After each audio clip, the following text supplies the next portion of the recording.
Hi, I'm Rich with Inside HPC. We're here at SC16 in Salt Lake City, and tonight we're at the Nvidia booth with Roy Kim. How you doing today, sir? Good to see you again, Rich. Well, it is. Welcome to Salt Lake City. So, let's start at the beginning. What is your focus at Nvidia these days? That's right.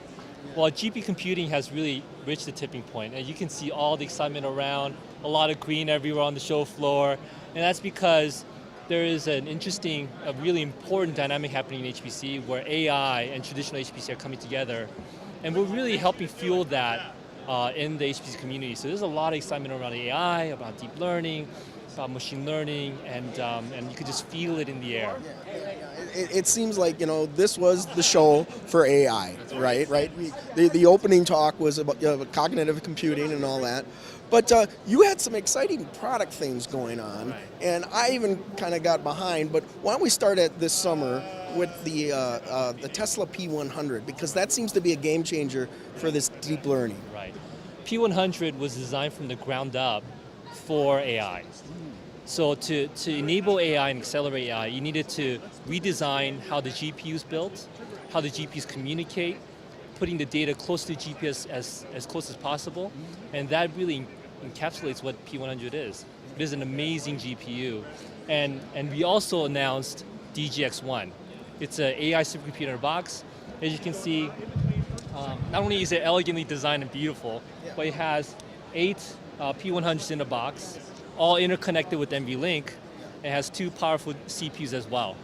And you were there, Rich, when we announced it. It delivers a performance of 250 CPUs in a single box. And then this week, you announced a cluster of these. It right. sounded pretty impressive. What was that?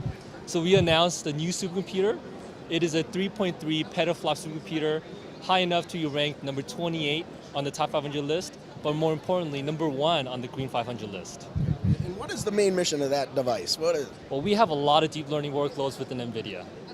You can imagine self-driving car, which is an important business for us, is going to consume a lot of that. We also have other projects within Nvidia where deep learning is really important. We have lots of data in marketing, we have lots of data in chip design, and we're looking to see how deep learning can help accelerate that.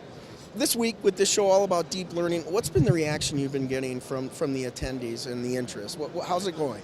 There's huge interest in deep learning. If you just walk around the other side right here where this Deep Learning Institute, it's completely packed.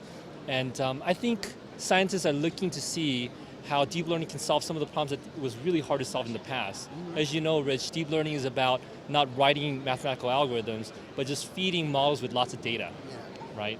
And it's opening doors for them to solve problems that they weren't able to solve in the past. It's a huge interest. Yeah. So why do you think the HPC people in particular are so interested in this new deep learning? Right. Well, deep learning has its heritage in HPC, as you know.